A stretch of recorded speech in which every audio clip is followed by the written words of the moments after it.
বাড়ি ঘর পাতার পাতার সব জায়গায় এরকম ভাবে দখল করে। আদালত থেকে আমরা এটা রায় সুস্পষ্ট ভাবে আমাদের পক্ষে আনতে পারবো। কোর্টে যে উনি হেরেছেন, নদীকে আমরা দখল মুক্ত করব, শুধু টিএমএসএস না, যত স্থাপনা রয়েছে সবগুলাই আমরা অপসারণ করব। বগুড়ার করতোয়া নদী সহ সারা দেশের 7টি নদী দখল এবং দূষণমুক্ত করার পদক্ষেপ নিয়েছে সরকার। তারই ধারাবাহিকতায় করতোয়া নদীর উপর 16.97 একর দখলকৃত জায়গায় নির্মিত বিসিএল গ্লাস ফ্যাক্টরি উচ্ছেদ অভিযান পরিচালিত হয়েছে। আজ বুধবার সকালে বগুড়া শহরের অদূরে বাঘোপাড়ায় এই উচ্ছেদ অভিযান পরিচালনা করেন সহকারী কমিশনার ও এক্সিকিউটিভ ম্যাজিস্ট্রেট নাহিয়ান মুনসিফ। এ সময় টিএমএসএস-এর মালিকানাধীন বিসিএল গ্লাস ফ্যাক্টরির বিভিন্ন অবৈধ স্থাপনা উচ্ছেদ করা হয়। নদীকে দখলমুক্ত করার বিষয়টি উল্লেখ করে বগুড়া জেলা প্রশাসক হোসনা আফরোজা বলেন, শুধু টিএমএসএস নয়, করতোয়া নদীর তীর ঘেঁষে যতগুলো স্থাপনা রয়েছে সবগুলোই আমরা অপসারণ করব। এটি যেহেতু নদী শ্রেণীর জমি বন্দোবস্তযোগ্য না, যেহেতু আদালতের কোনো নিষেধাজ্ঞা নেই, এই জন্য আমরা এখানে উচ্ছেদ অভিযান পরিচালনা করছি। আজকে নদীকে আমরা দখলমুক্ত করব এবং একইভাবে করতোয়া নদীর তীর ঘেঁষে যে সকল অবৈধ স্থাপনা রয়েছে, শুধু টিএমএসএস না, যত স্থাপনা রয়েছে সবগুলাই আমরা অপসারণ। উচ্ছেদ অভিযান চলাকালীন তা দেখতে আসেন অসংখ্য উৎসুক জনতা।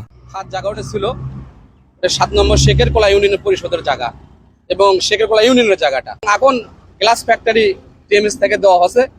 উনি কিভাবে দিয়েছে আমরা জানি না। যে বন্ধুতে 30টা জানার এখানে ছিল পাকিস্তান আমল থেকে একটা নদী, এই প্রত্যেকটা জায়গায় এরকম করে দখল করে, বাড়ি ঘর পাতার পাতার সব জায়গায় এরকম ভাবে দখল করে। এটা তো একটা কর্মস্থল, তাই না?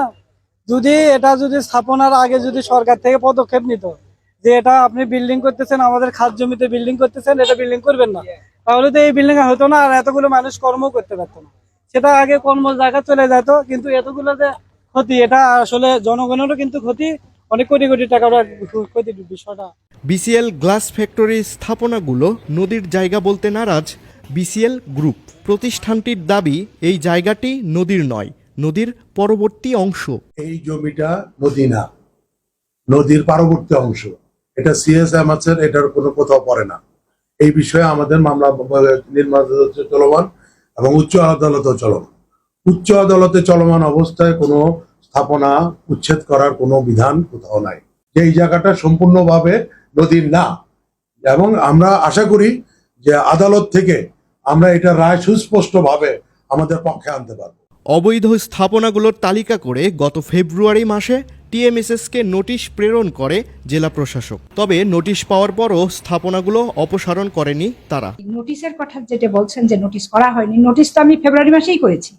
সেই নোটিশের প্রেক্ষিতে তো উনি কোর্টে যে উনি হেরেছেন, যার কারণে আমরা আমাদের উচ্ছেদ অভিযান পরিচালনা করছি। পরিবেশ ও নদী রক্ষা করতে সরকারের উদ্যোগের প্রশংসা করেন সাধারণ মানুষ। নদী রক্ষায় সবসময় সচেষ্ট থাকবে সরকার, এমনটাই প্রত্যাশা সবার।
মোবাইলের স্ট্যান্ড কেনা 4.5 লাখ টাকা কিনা ভালো।